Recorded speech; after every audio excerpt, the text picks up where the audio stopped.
Right, I'm starting by sketching up the rooster onto dry cotton fabric with a linen structure, which I have stretched and taped onto a plastic surface.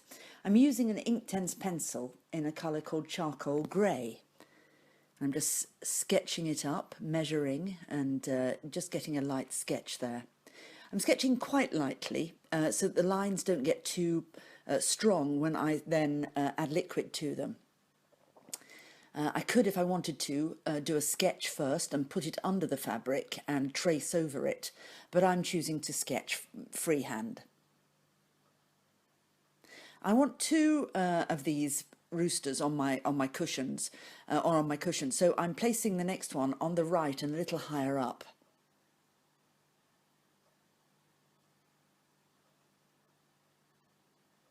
Not putting lots of detail in.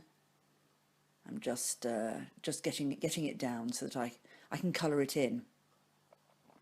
So right now I'm going to start to colour it in, and I'm using several different red terracotta pens or pencils, and I'm working on the dry fabric and sketching in. Not pressing too hard, they're quite soft. Putting a bit of shadow here and there.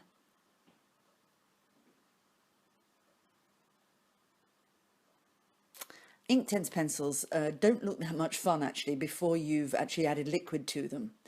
But once you start to add any kind of liquid, then they just come to life. And I'm using textile medium instead of water. And the reason for that is textile medium is thicker consistency than water is, and it doesn't bleed out into the fabric in the same way. The medium is white, but it dries completely transparent, and so you actually can't see how clear and bright the colours are until it's started to dry. Now, to get more powerful colour, a bit more heavier colour and more shadows, I'm actually working into the wet medium with my pencils. And then I'm going to go over the whole thing again with the brush to make sure I don't get any hard lines. Now, all these pencil strokes that I'm working with, even when I've worked over them with medium, you'll be able to see them. But I don't mind that because I'm working on the feathers. Now I'm using several brown and ochre tones for the beak and for the head. Now you can see, if I had wanted, or if I hadn't wanted to have pencil strokes, then I would have worked in a different way with sort of softer shading. But I want this to look like feathers. Now I'm working in a few more shadows into the wet medium again. And you can see that the colours are much brighter when I'm working onto the wet surface. Now a few more shadows, and I'm working in different areas of the body of the rooster. And then I'm drawing over the whole thing. I'm adding colour here and there so I don't get any hard separation lines between the different areas. And now I want them to mix into each other. I'm adding the medium again. You can see how intense, that's why they're called Inktense, these pencils, how intense the colour is when you add liquid to them. And the best thing of all is that they dry permanently, even when you wash them in 40 degrees in a washing machine.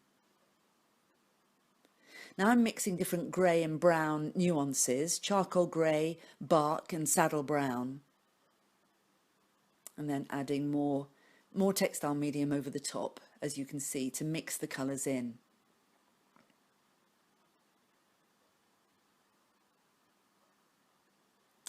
It's safer to put a little more textile medium on because they are only permanent when they've been dissolved in a liquid.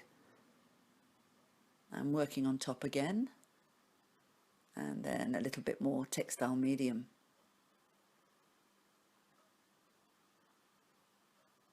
Now I'm going to do a few more shadows around the head and then add more medium. Here we can see how it looks so far. There's the head.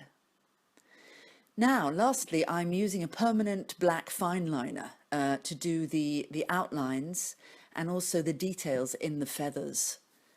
You don't have to do this, but I actually like the look that you get.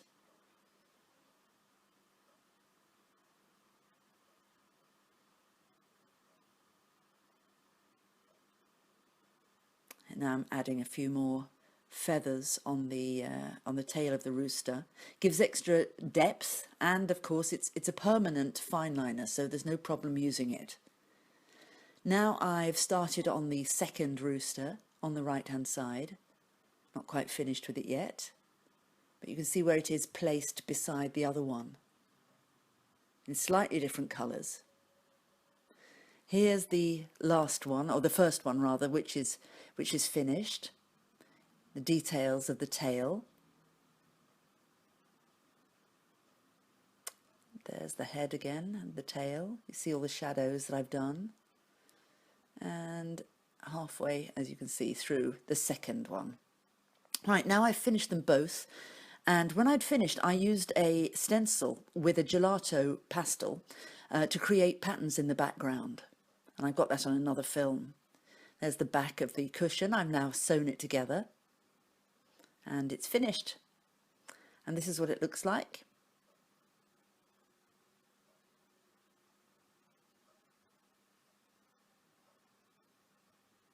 And there it is in the chair.